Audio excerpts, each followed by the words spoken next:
que é bom pra mim é onde eu quiser estar. A estrela ainda brilha, ela é quem vai me guiar. Ser guerreira é minha sina, batalhando pra vencer. Tenho voz pra ser ouvida, tenho sonhos pra viver. Não vão mais conseguir me anular, me calar. Ninguém vai me impedir de cantar e lutar. Seja em casa, no campo, na rua ou na praça, chega de mordaça, agora eu vou falar. Porque eu sou mulher pra fazer acontecer. Eu sou uma delas, são elas por elas, ocupando os espaços de poder. Porque eu sou mulher pra fazer acontecer. Eu sou uma delas, são elas por elas, ocupando os espaços de poder.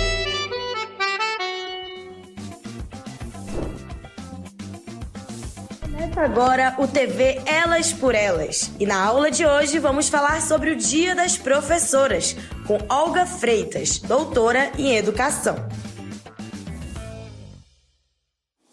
Primeiro, quero muito agradecer à TVPT, ao programa Elas por Elas, pela oportunidade de estar aqui falando sobre algo que me é tão precioso, tão caro, que é uma essência, né, de mim mesma, que é a profissão docente, que é o ser professora, né? Então, eu sou Olga Freitas, como vocês já me apresentaram.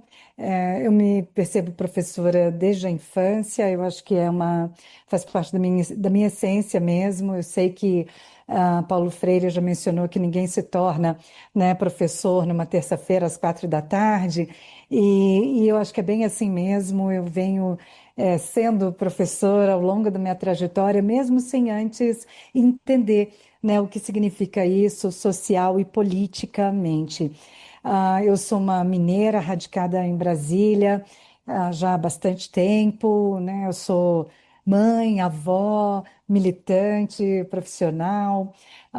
Brasília, que é a terra dos meus amores e dos meus dissabores também, foi sempre uma grande escola, né, para mim, e me constituiu, né, essa mulher essencialmente de luta, né? E a luta por uma sociedade mais justa, democrática, com equidade, que necessariamente, para mim, a construção, né, dessa sociedade, ela necessariamente passa pela educação, né? Pela trajetória formativa, e pela educação individual e coletiva.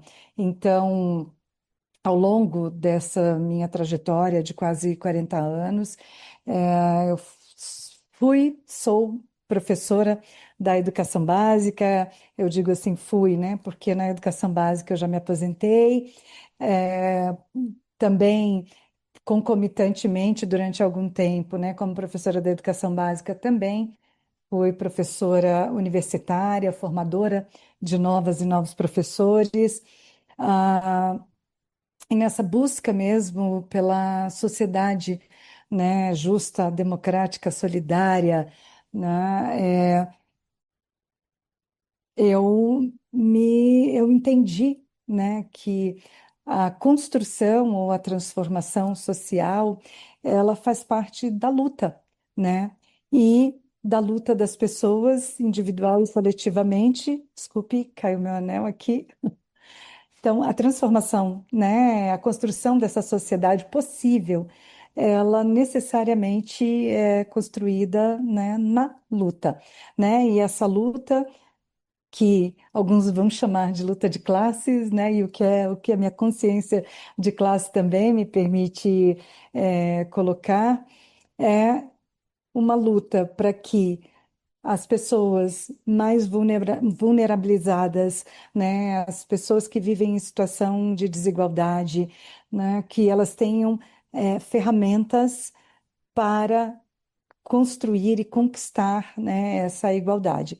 Então, a educação é isso para mim.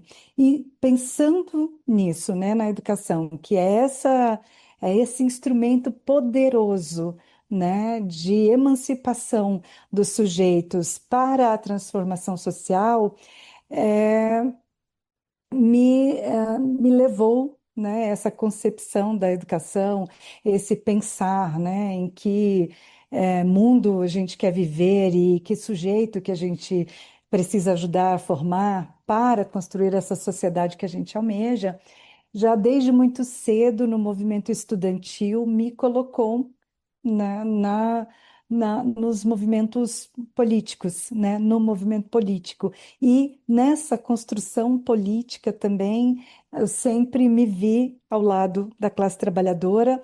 E eu estou colocando assim que sempre me vi porque, ainda muito jovem, você vai se percebendo aos poucos, né? Você percebe que você é alinhado com determinado pensamento, com determinada concepção, com determinada ideologia, mas às vezes não necessariamente ainda você é, entende concretamente, né, o que isso significa. E a educação é que te permite também ir entendendo que posição que você ocupa na sociedade, qual é o seu processo, né, de desenvolvimento, de ser, estar, agir, né, nessa sociedade e a perspectiva de transformação dela. Então, desde o movimento estudantil, desde o período, né, como estudante, eu já participei, né, dos movimentos estudantis e foi meio que um caminho natural para mim, sem muito sofrimento, inclusive, para conciliar ou para fazer essa convergência, né, entre educação e política, né? Educar é um ato político, Paulo Freire já ensinou isso muito bem para gente, e esse ato político ele está na intencionalidade, né, sobretudo de quem ensina. Então, eu sempre me vi como um sujeito, né, político ou uma sujeita política e na minha profissão, na minha vida pessoal, e isso reverbera para minha profissão que eu atuo, né, com muito orgulho. Eu falo, se tem um título que eu amo na minha vida é o de professora, né? Adoro que as pessoas me reconheçam e me chamem de professora Olga.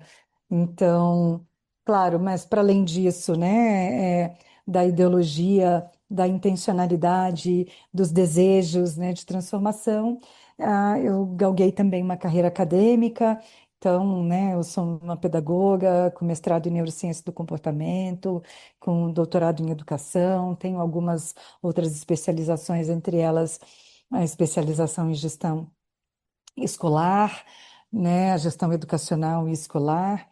ah, Assumi também algumas funções, né, de confiança nos nossos governos aqui no Distrito Federal e atualmente atuo como consultora da Unesco, junto ao Ministério da Educação, na Diretoria de Educação Especial Inclusiva. Quando eu falo dessas especializações, então, na minha vida e essa luta profissional, né, entendendo que a minha profissão, né, que o professor é um ser político e é um ser que tem esse condão, esse poder nas mãos, né, de transformar os sujeitos e a sociedade.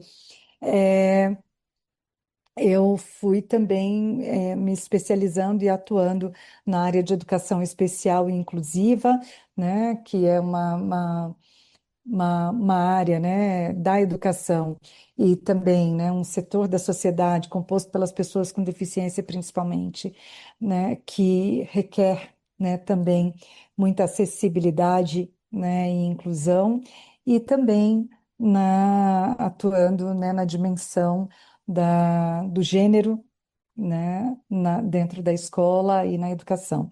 Só para a gente ter uma noção, e eu vou fechando por aqui a minha apresentação.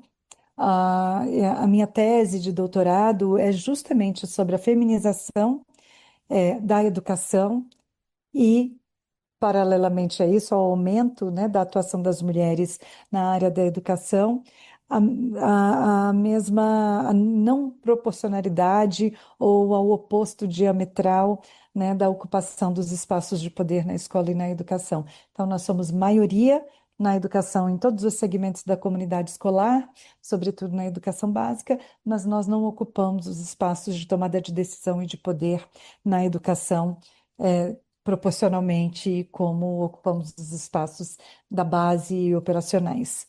Então, acho que em linhas gerais, sou eu essa. Ah, sim, desculpa. E também atuo, né? Pensando aí na Olga, professora, e nesse ser político. Eu atualmente sou coordenadora do Setorial de Educação do Partido dos Trabalhadores e das Trabalhadoras no Distrito Federal. Componho, o colegiado do Setorial de Educação Nacional, do PT Nacional, e também coordeno o Núcleo de Acompanhamento de Políticas Públicas em Educação da Fundação Perseu Abramo. Então, consigo ir atuando, né, tanto na instância partidária como, né, na vida profissional, eh, nesse, nesse sonho que é um pouco utópico, né, mas Paulo Freire já dizia isso, ai de nós, professoras e professores, se deixarmos de sonhar sonhos possíveis. Então, eu caminho nessa luta por uma transformação social, né, por meio da educação. Nós vivemos um momento importante, né, hoje no país, assim, com muitas ações, né, do governo voltadas para a educação, mas a gente não pode esquecer o nosso passado recente, né,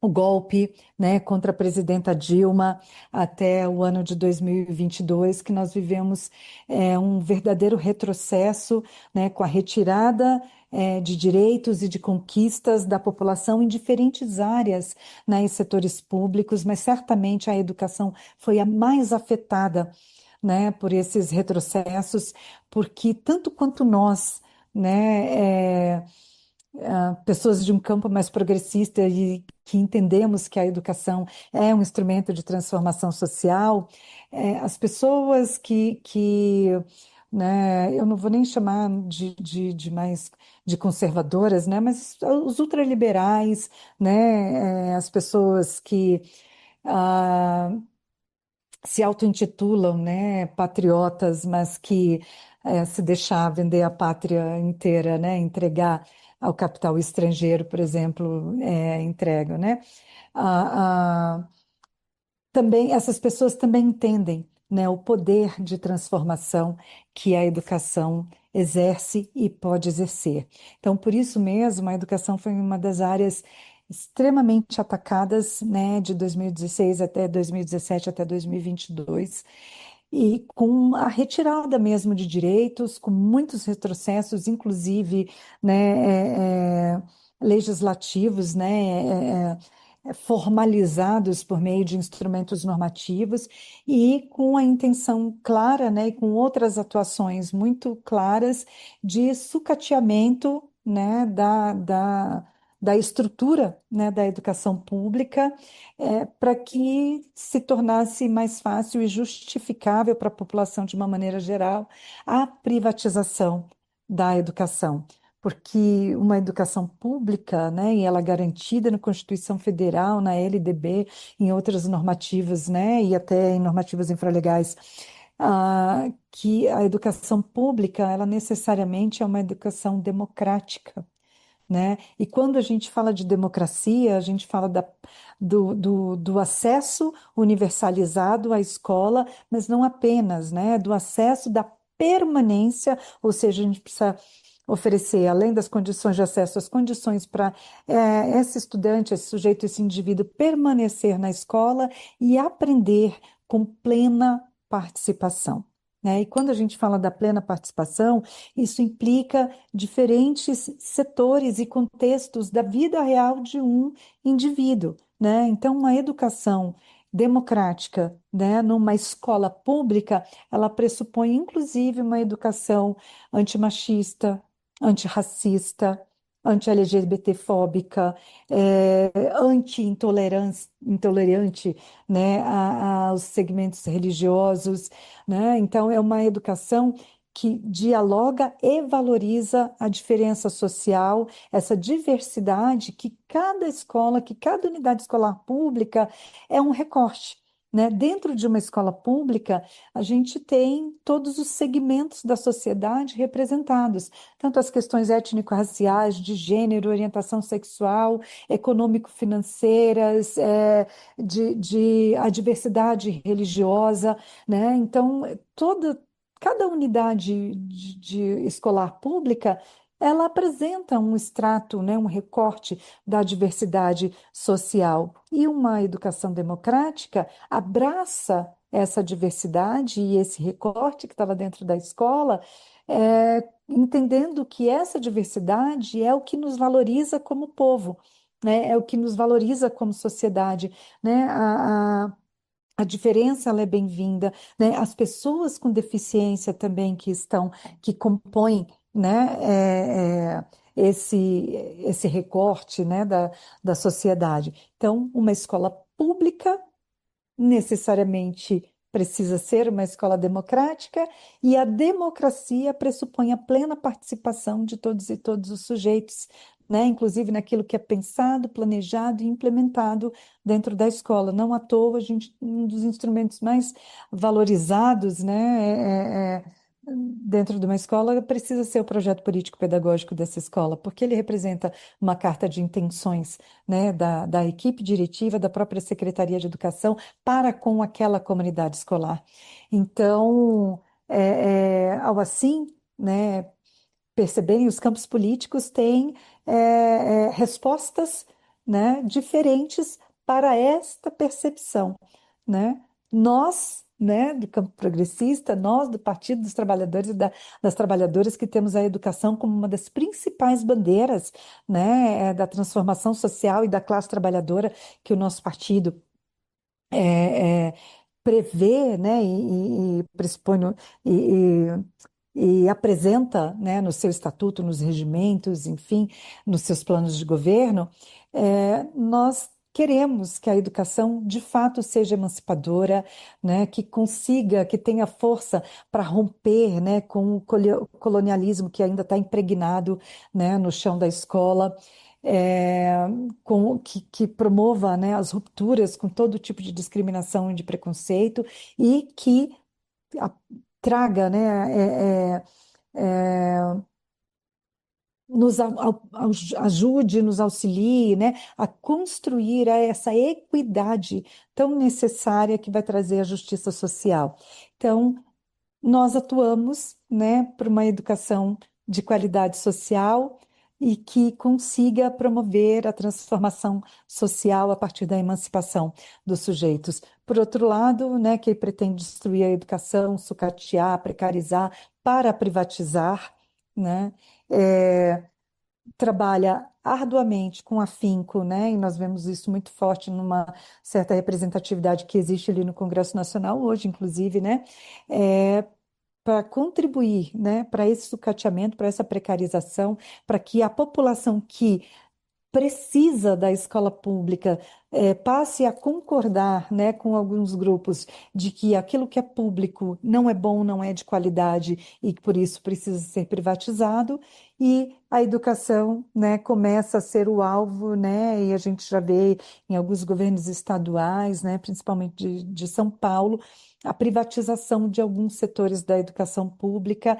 e também, por exemplo, como aqui no Distrito Federal também, em outras unidades da federação, a militarização, né, das escolas, ou seja, a polícia, as forças militares, né, agora participando internamente, né, da estrutura da escola, é, é, numa perspectiva mesmo, né, quando eles trazem a questão da disciplina, né, para disciplinar, né, na verdade estamos fazendo uma modelagem de comportamento e, na maioria das vezes, a gente tem vários relatos, né, censurando, por exemplo, as atuações que propõem a emancipação, né, dos estudantes, que propõem essa transformação social, já censurando e abafando dentro da própria unidade escolar.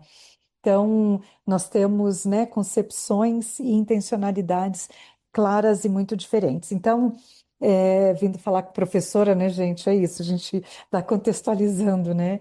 Então, hoje, né, nós temos um problema claro e amplo, né, em todo o país, de uma educação pública, né, sucateada, o trabalho da professora e do professor precarizado, né, nós vemos na maioria dos entes federativos, né, um número muito grande de professoras e professores de contratação temporária, né, com concursos públicos para professoras e professores efetivos é, é, estacionados, né? Então, as professoras e professores vão adoecendo, vão aposentando, vão sendo substituídos por professoras e professores de contratos temporários sem estabilidade, sem plano de carreira, né? E isso tudo vai levando a uma precarização mesmo do trabalho docente e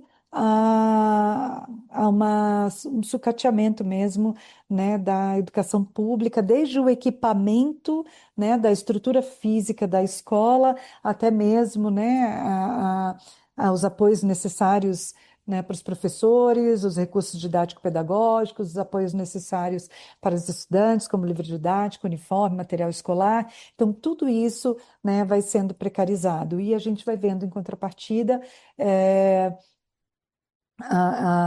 esses, as gestões, né, ultraliberais, por exemplo, já entregando a gestão de escola estadual para, eh, para empresas privadas, né, para grandes grupos, né, educacionais, a maioria de rentistas mesmo, né, da educação, e a gestão das escolas públicas sendo entregue, né, para esses grupos privados. Então, assim, hoje a gente busca resgatar, e eu acho que o governo federal, né, e o presidente Lula, principalmente, tem o próprio Ministério da Educação mesmo, né, implementado ações muito importantes, né, que tanto valorizam, né, as carreiras, os profissionais, né, da educação, e aí não só professoras e professores, mas também incrementam, né, o ensino lá na ponta, também apoiam os estudantes e suas famílias para que a gente reduza, né, o índice de evasão da escola. Então, assim, nós vivemos um momento, né, complicado de resgate, de retomada, né, de direitos que nos foram retirados, de recuperação dos estragos que os retrocessos, né, trazidos aí no passado recente provocaram, sobretudo, para a educação. Nós vivemos um fenômeno, né, desde o século XIX, que é a ocupação dos espaços escolares, inicialmente mesmo para a docência, né, pelas mulheres, né? A segunda revolução industrial, ela demandou, né, a alfabetização, por exemplo, e a escolarização, né, das pessoas, né, mais cedo do que se dava anteriormente, né, porque lidar com máquinas, lidar com linha de produção, né, com produção em larga escala, demandava sujeitos, né, alfabetizados e mais, digamos assim, mais não necessariamente especialistas, né, mas sujeitos que tivessem mais autonomia, porque sabiam ler e escrever e fazer contas, né, no manuseio das máquinas, né, no cumprimento dos horários, né, e que as fábricas determinavam. Então, as pessoas que vinham, os adultos que transitavam, né, de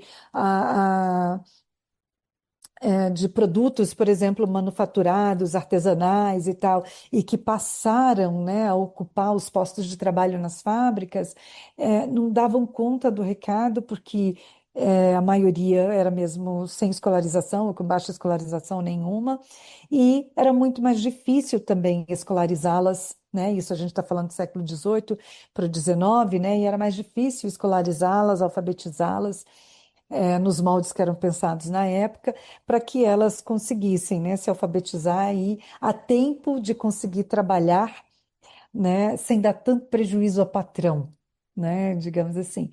E aí foi se compreendendo que era preciso, né, alfabetizar em massa as crianças para que elas se tornassem, né, indivíduos mais competentes, né, capazes para ocuparem esses postos de trabalho, provavelmente, possivelmente, dos seus pais, né, nessas fábricas, nas indústrias, né, com muita tecnologia e com essas linhas de produção em série, né? E até, né, esse período, majoritariamente eram os homens, né, quem exerciam a função docente, né, e as demais funções também nas escolas, né, e a gente não tinha as escolas, não tinha as escolas em massa como a gente tem hoje. Mas os homens se perceberam inábeis, né, para lidar com as crianças pequenas, e não necessariamente porque de fato os homens são inábeis, mas porque não tinham, né, uma didática, toda a sua construção pedagógica ou didático-pedagógica sempre foi para lidar com os sujeitos mais autônomos, né, mais adultos, jovens para adultos, pessoas mais velhas, e essa didática efetivamente não funcionaria com as crianças mais novas. E aí que entra o patriarcado, né? Ele já entra muito antes na nossa vida, mas esse é um ponto, né? Muito específico, né, muito importante, né, ele é um marco na história da professora, né, na história da entrada da mulher no mercado de trabalho, né, pela educação. Então, os homens se perceberam inábeis, né, e também com muito pouca boa vontade para aprender a lidar com essas crianças pequenas no processo de alfabetização, e em um congresso de educação esses homens médicos, padres, pais, professores, né, chegaram a um consenso de que nós mulheres, né, como naturalmente, né, gestamos, parimos, né, e cuidamos dos nossos bebês, somos naturalmente vocacionadas, né, para sermos também professoras, porque nós temos, né, nascemos para parir e para cuidar. E foi essa a definição e a concepção, né, de trabalho docente da mulher, que também nos autorizou, né, a partir desse congresso, a entrarmos, né, para docência das crianças pequenas, inclusive declaração daquele congresso lá. Os homens chegaram à conclusão que nós tínhamos tanta competência quanto eles, né, para atuarmos na escola e na docência, né, mas, assim, exceto na gestão, né, da escola. Nós poderíamos fazer tudo quase tão bem, né, quanto os homens, exceto dirigir uma escola.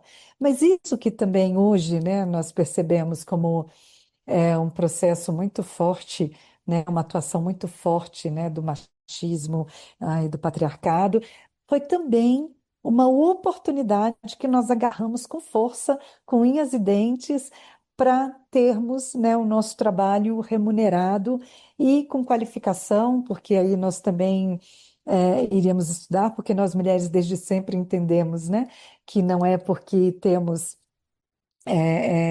esse poder de gerar vidas, né, o que também nos torna competentes para ensinar. Mas nós agarramos essa oportunidade e entramos para o mercado de trabalho. Tanto assim que do final do século XIX para o século XX, né, há uma verdadeira invasão de mulheres nas escolas, atuando como professoras nas classes dos pequenos, né?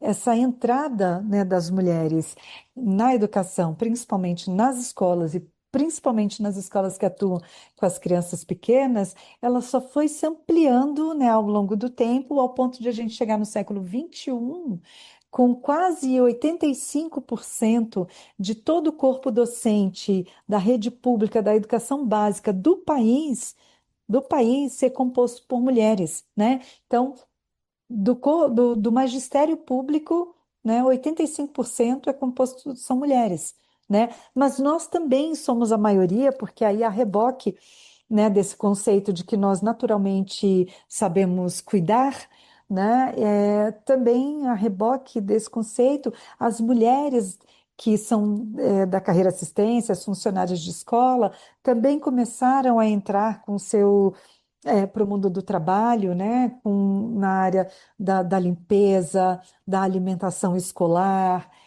da portaria, da secretaria, né? Então, as mulheres também foram compondo esse outro nicho, que não especificamente da docência, né, mas também da profissão, do profissional da educação.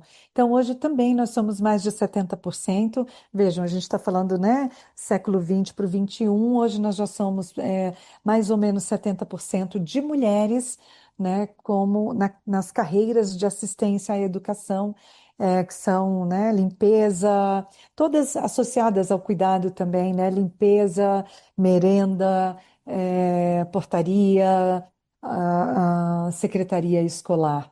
Mas nós também, como mães, né, somos a maioria, né, como responsáveis legais pelas matrículas na educação básica, né? Então somos as mães, as tias, as avós, as responsáveis pelas matrículas. Então na comunidade escolar, no segmento, né, de responsável legal, nós também somos maioria, com cerca de 70 a 75%.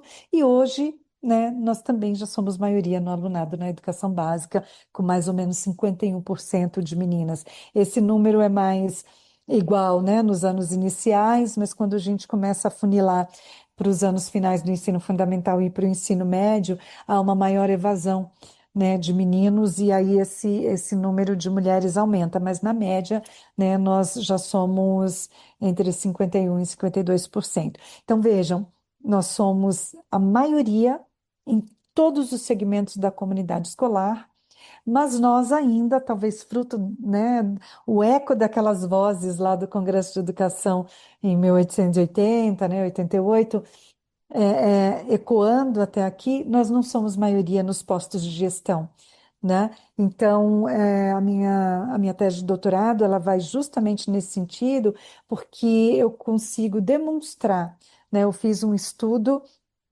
sobre os processos de eleição direta, né, da gestão democrática aqui no Distrito Federal.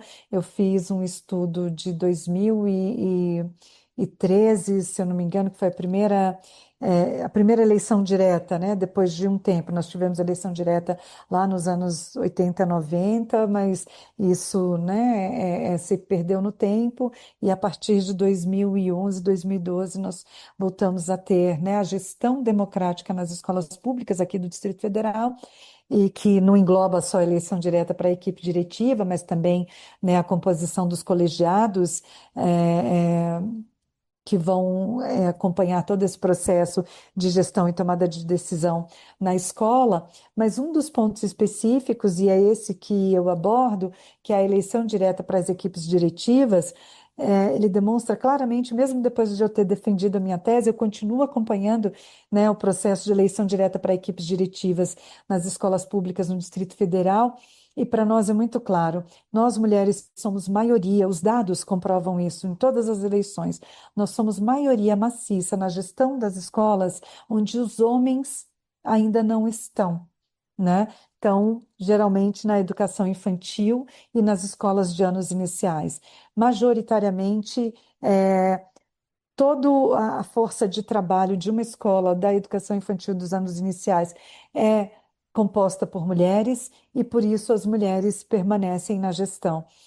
Porque a pedagogia, né, para atuar nessas escolas, nós precisamos nos formar em pedagogia, e a pedagogia, até pouquíssimo tempo atrás, foi um curso quase que exclusivamente, né, frequentado, né, ou cursado por mulheres. Mas a partir do momento que os homens também começaram, né, a se formar, né, em pedagogia, e também começaram a ingressar nas escolas de educação infantil e de anos iniciais, esses homens também, quase que naturalmente, passaram a compor os espaços, né, de direção das escolas. Eles estão na gestão.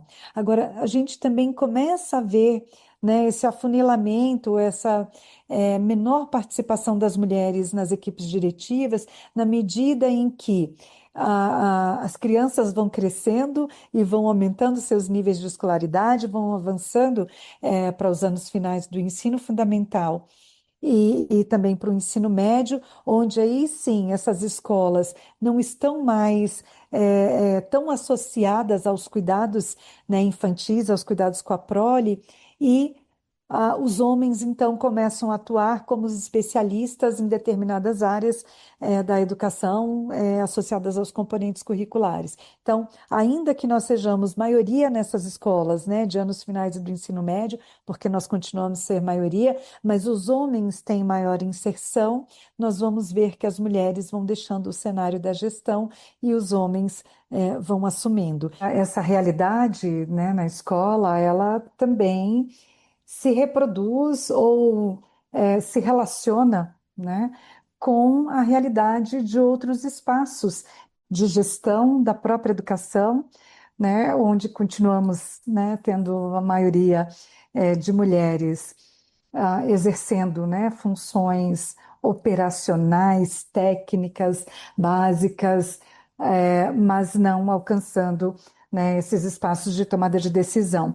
E não necessariamente por falta de competência técnica, né, acadêmica, de conhecimento e de experiência, né? Nós mulheres também somos da carreira magistério, por exemplo, as que têm mais especialização, né, depois da formação inicial, da graduação, nos cursos de pedagogia e na licenciatura. Nós, mulheres, estamos sempre nos atualizando, né, cursando especializações, mestrado, doutorado, cursos, né, de aperfeiçoamento, ainda que de curta duração. Então, o tempo inteiro, né, nós estamos desenvolvendo a nossa competência técnica, profissional, então não é necessariamente competência que nos faltam para a ocupação, né, que nos falta para a ocupação desses postos de tomada de decisão, o que nos faltam são políticas públicas que nos ofereçam uma oportunidade. Na verdade, o que nos falta é oportunidade para assumirmos esses espaços. E como naturalmente esses espaços são ocupados, né, por homens secularmente, né, na história do nosso tempo, desde as sociedades antigas, né, as mulheres estão sempre associadas ao espaço dos cuidados e dos cuidados com a prole, né, da gestação, da geração da vida, e dos cuidados com a prole, com a casa, né, com o companheiro, e os homens, né, ocupando esses espaços de tomada de decisão. Então, isso é muito, embora nós tenhamos, né, tido, pelo menos nos últimos 20 anos, né, algumas ações afirmativas e políticas públicas, né, que promovam a autonomia, né, da mulher, que valorizem, né, a mulher também no espaço de trabalho, que demonstrem e valorizem, né, outros papéis sociais que a mulher desempenha e pode desempenhar, né, nos diferentes segmentos dos ciclos sociais e de trabalho nos quais ela convive, ainda assim nós não conseguimos, né, romper, né, com esse machismo que naturaliza, né, o espaço da mulher, o papel social da mulher como associado praticamente aos cuidados e ao do homem como esse provedor, como esse estrategista, como essa pessoa que tem a competência quase que exclusiva para a tomada de decisão. Então, isso também está associado, né, aos currículos, né, desenvolvidos na escola, a própria percepção da mulher. Vejam, eu vou fazer um recorte aqui muito breve, mas só para a gente pensar, se nós mulheres, né, isso tem muito a ver com a nossa própria formação, como nós mulheres somos formadas para reproduzirmos, né, o status quo dos papéis sociais que exercem homens e mulheres, né, e que foram forjados para homens e mulheres, e a gente é formada para garantir, né, a perpetuação desse status quo do homem como essa liderança, como essa pessoa que toma decisão, como essa pessoa estrategista, né, essa pessoa da força, e a mulher como esse ser frágil e que tem o dom natural de cuidar e de parir e de cuidar da casa, de cuidar, né, do provedor e da sua prole, e como esses papéis, apesar de estarmos no século XXI, eles continuam reverberando, é porque nós, mulheres, também continuamos, né, sendo formadas para isso, naturalmente, né, eu costumo dizer que o machismo é pedagógico, né, porque ele usa estratégias, né, didáticas naturalizadas e que tem muita eficiência, tanto que nós, mulheres, muitas vezes levamos tempo para perceber, né, que muitas vezes somos nós que estamos, nós também estamos reproduzindo, né, o machismo e formando meninas e meninos, né, alunas e alunos, para perpetuarem essa lógica, né? Então, nós vimos isso também na gestão democrática, no processo de eleição das equipes diretivas, porque mesmo nós sendo majoritariamente, né, estando majoritariamente nos diferentes segmentos da comunidade escolar, onde é, tiver um homem, nós mulheres também iremos escolhê-lo, né, para ser o gestor, para ser a liderança, a pessoa que vai tomar a decisão em detrimento de nós mesmas. E não estamos dizendo aqui se o homem ou a mulher são mais ou menos competentes para ocuparem os espaços, porque também não para nós não resolve muito, né? A gente escolher uma mulher para ocupar um espaço estratégico, né, para as mulheres, porque ela é mulher, mas ela também não perceber que ela precisa, né, romper com esses conceitos e preconceitos, né, com essa cultura, né, normalizante da condução, né, como um espaço machista. A gente, como espaço do homem, do macho, né? A gente pode ver muito isso nas câmaras de vereadores, Brasil afora, no próprio Congresso Nacional, que uma das nossas principais lutas, né, é para que as mulheres ocupem espaços no poder legislativo, para que as políticas públicas, né, também tenham esse viés, né, também favoreçam, né, as mulheres com maior equidade, né, mas nós trabalhamos arduamente para que isso aconteça, para que mais mulheres estejam ocupando os postos nos legislativos, né, mas muitas vezes essas mulheres que alcançam, né, esses postos, muitas e endossadas, né, por nós, pelo nosso voto, chegam nesses postos para continuar perpetuando a lógica machista, né, de que as mulheres que embarreram, né, que oferecem barreiras para que as mulheres ocupem espaços de tomada de decisão. Na escola também é assim, né? Nós só votamos em nós mesmas, principalmente, quando só nós, né, ocupamos o espaço. Então, na educação infantil e nos anos iniciais, nós mulheres somos a maioria das equipes diretivas, porque a maioria maciça, né, da força profissional que atua nessas unidades são de mulheres, é de mulheres. Mas quando o homem se faz presente, né, naturalmente nós mulheres também conduzimos esse homem ao posto de direção sem necessariamente verificarmos, né, se o que estamos analisando é a competência, né, para a gestão, é o projeto político-pedagógico, é a proposta, né, que esse diretor, né, tem para a escola, ou se essa condução é meramente porque o lugar do homem é na condução, né, na tomada de decisão, é na liderança, e o lugar da mulher é no campo, né, da submissão e da obediência. Então, assim, isso também é verificado e é um sinal de alerta, né, para nós mulheres, de que se a educação é esse espaço, né, esse instrumento de emancipação e de transformação social, nós, professoras, precisamos nos compreender, né, como esse sujeito político que vai fazer com que a educação mude, né, esse olhar, né, para os papéis sociais que homens e mulheres exercem. Nós vivemos momentos de políticas mais inclusivas, né? Nós vimos aí o lançamento, né, do programa Mulheres 1000, né, que pensa a educação com projeção mesmo para o mundo do trabalho, né, no campo da ciência, diversidade de programas, projetos, não apenas, né, políticas públicas, mas iniciativas, né, de outros setores de inclusão das mulheres, né, nas áreas das ciências, né, nós vimos aí, recentemente eu escrevi um texto, né, falando sobre isso, quantas mulheres, né, é, ocuparam espaços estratégicos, né, e foram apagadas, né, da história.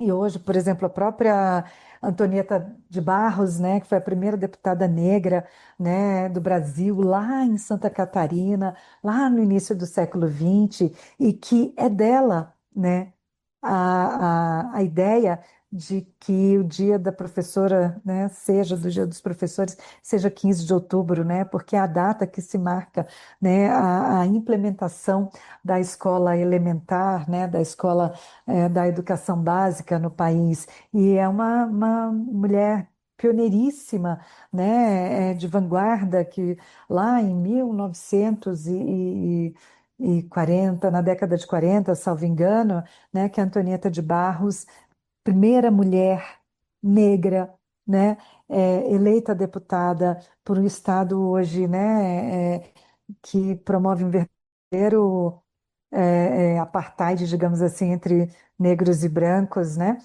E que dá essa importância, né, para o trabalho docente, para o trabalho da professora, para o trabalho do professor e institui, né, o dia 15 de outubro como esse dia. Então, e a Antonieta de Barros, a gente quase não ouve falar, como quase não ouve falar de muitas outras mulheres que mudaram o curso da história, né, no Brasil e no mundo. Então, hoje a gente vê a retomada de ações afirmativas, né, de políticas públicas, de iniciativas, inclusive nos movimentos sociais, que promovem, né, essa inclusão, né, que abrem mais oportunidades e incentivos para que as mulheres, né, se desenvolvam em outras áreas que tradicionalmente são voltadas naturalmente, né, para o masculino, né, para o homem, mas que as mulheres com oportunidade também conseguem alcançar postos, funções estratégicas, né, conseguem pesquisar, conseguem inventar, descobrir, enfim, transformar a realidade, né, do mundo aqui fora a partir do seu olhar desenvolvido tecnicamente. Então, a gente vive um momento de muita efervescência, né, o próprio governo federal, né, com mulheres ocupando espaços estratégicos também em pastas, né, que são estratégicas, como ciência e tecnologia. Enfim, nós vivemos esse momento de ebulição, de efervescência de políticas afirmativas para que se amplie, né, o espectro de atuação da mulher na sociedade e, sobretudo, em áreas que tradicionalmente, né, são pensadas, ocupadas, propostas para os homens. Então, a gente começa a trabalhar num processo, né, de equidade e de igualdade. A gente não pode esquecer também que falamos hoje aqui no Elas por Elas, né? E eu gosto muito de repetir essa expressão, hoje aqui, né? Falamos no Elas por Elas e nos espaços que podemos falar, porque outras falas nos antecederam. Então a gente também não pode esquecer, né, do nosso passado longínquo, mas também de uma história presente, atual, muito recente, com professoras fazendo bonito, né, ocupando espaços estratégicos de poder. E aí eu falo das professoras, né, do Partido dos Trabalhadores e das Trabalhadoras, por exemplo, como a senadora Tereza Leitão, né, uma professora da educação básica, deputada estadual eh, por vários mandatos lá em Pernambuco, hoje uma senadora de destaque, né, nessa atual legislatura, né, a nossa senadora, a senadora Fátima Cleide, ou Fátima Bezerra, que hoje governa, né, o estado do Rio Grande do Norte, mas eu também fiz menção aqui agora, a nossa ex-senadora Fátima Cleide, né, uma profissional da carreira assistência, né, que foi senadora, a deputada Rosa Neide,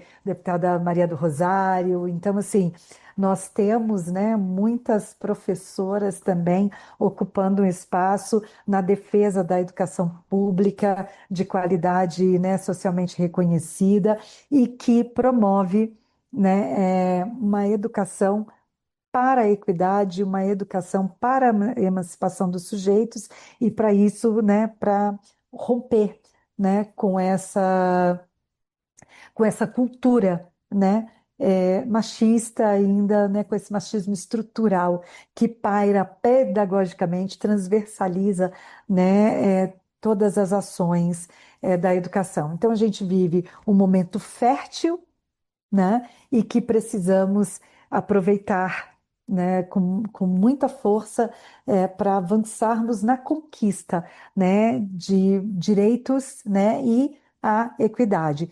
E aí, Maria, você já me falou da segunda pergunta, então eu vou engatilhar aqui, né, uma questão na outra, porque também faz parte, né, da nossa educação pensarmos assim, né?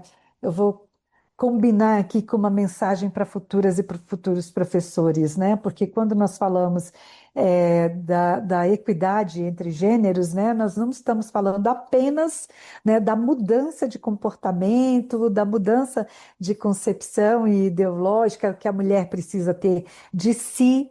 Né, do feminismo, né, e das mulheres que fazem parte do seu coletivo, mas nós estamos falando da educação dos homens também, né? Então, quando falamos dessa equidade de gêneros, estamos falando de ações que vão precisar, né, mobilizar, né, muito o pensamento, o comportamento, atitudes, né, concepções de vida, de sujeito e sociedade, de meninos e meninas, né?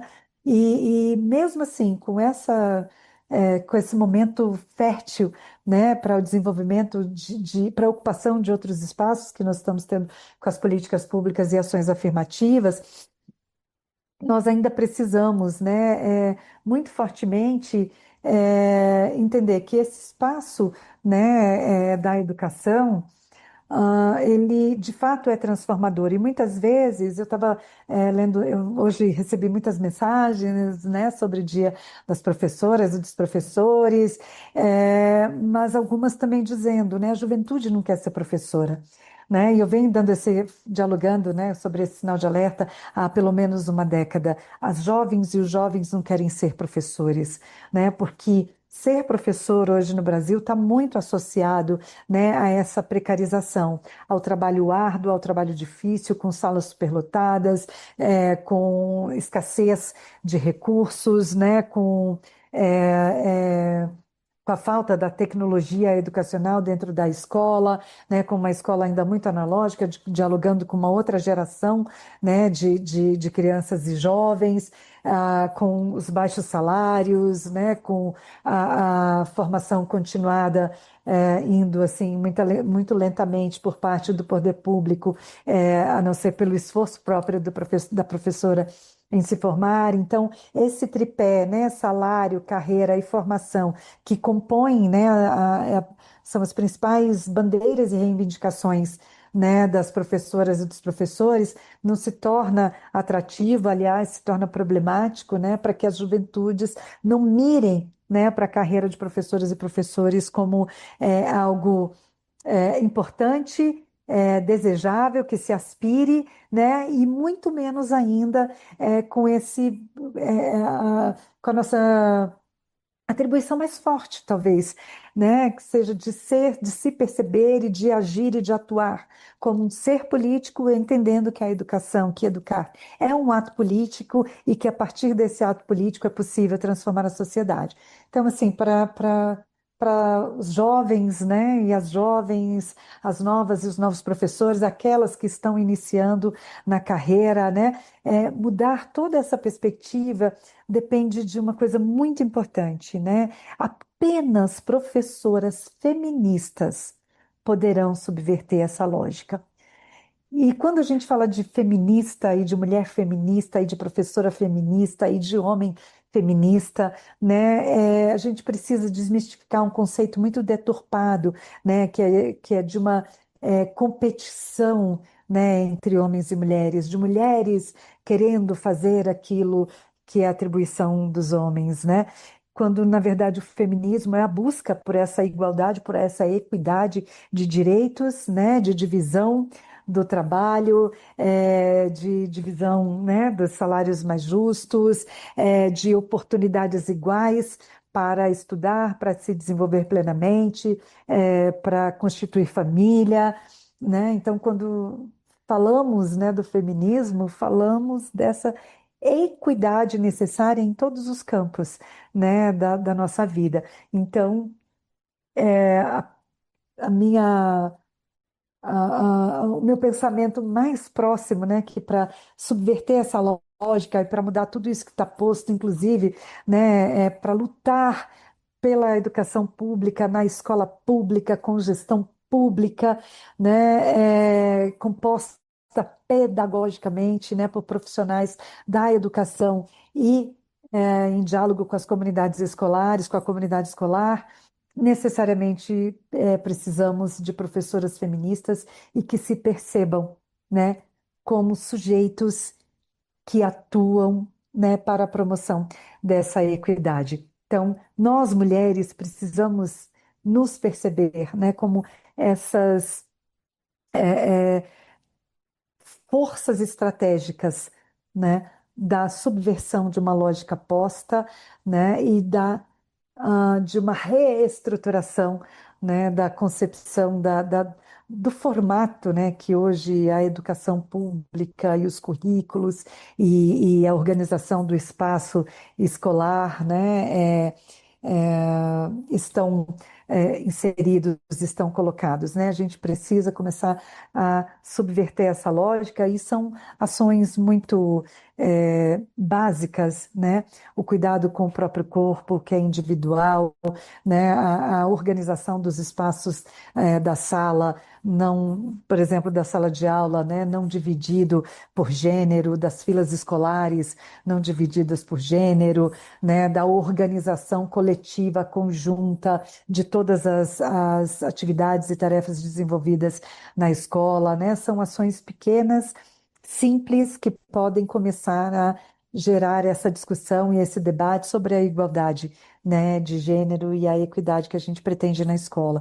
E para isso nós também precisamos, né, romper com essa lógica machista que nos aponta o dedo e que diz que nosso espaço é o espaço do cuidado e da operacionalização do ensino, né, também para dizermos, olha, nós pensamos também a educação, pensamos em larga escala, pensamos na gestão pública, pensamos na gestão da educação, nós também precisamos ocupar esses espaços. E aí, pensando nisso e já finalizando, é algo que eu tenho conversado bastante, né, sobretudo com as nossas pré-candidaturas, ano que vem está aí, né, ano de eleição, e a minha torcida muito forte é para que a gente venha com bastante representatividade, né, de mulheres em todos os espaços legislativos, também executivos, né, dos nossos municípios todos, né, e nos níveis, no nível estadual e federal também. Mas nós precisamos de mulheres ocupando os postos estratégicos, né, da gestão pública e do legislativo e do judiciário para pensarmos juntas políticas públicas para as mulheres.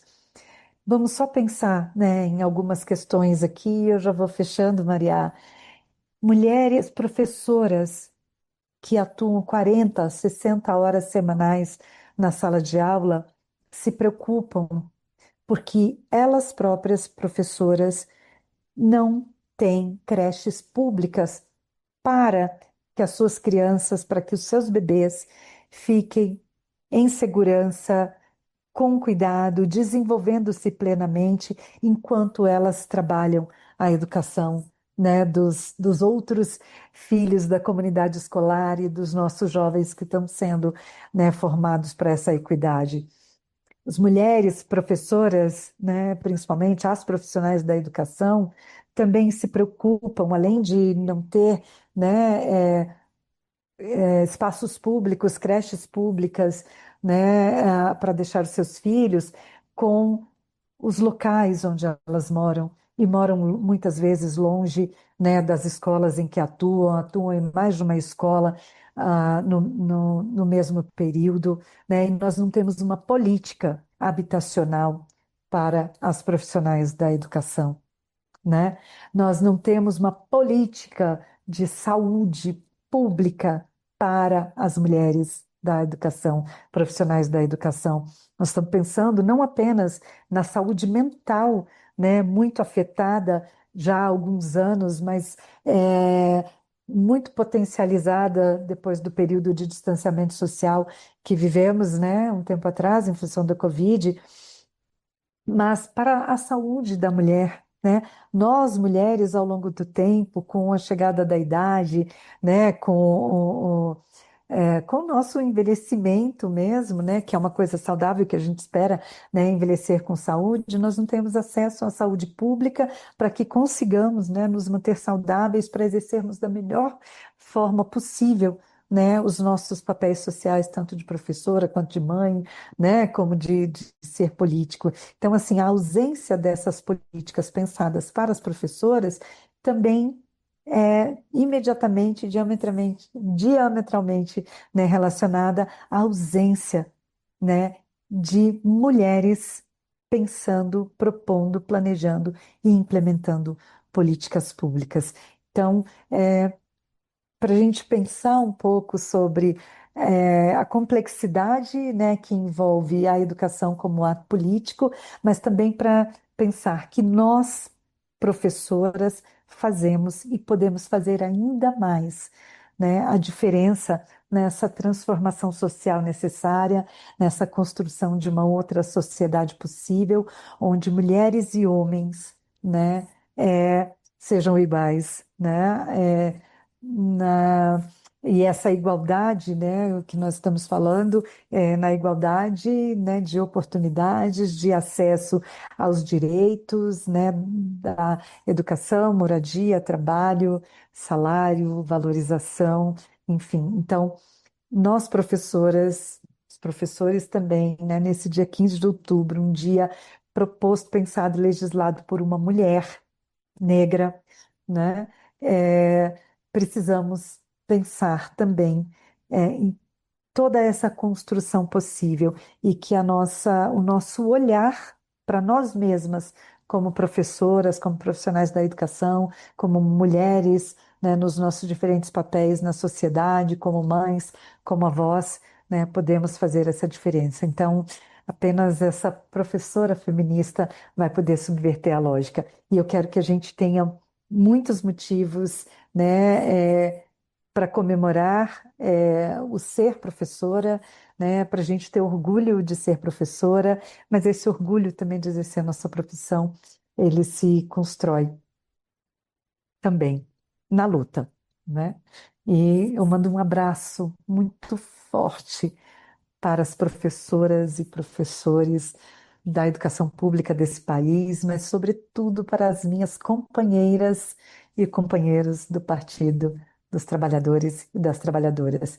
Quero muitas professoras se candidatando Brasil afora aí o ano que vem. Abraço, gente. Muito obrigada pela oportunidade. TV Elas por Elas. Muito obrigada. Hoje a aula foi sobre o Dia das Professoras, com Olga Freitas, doutora em Educação.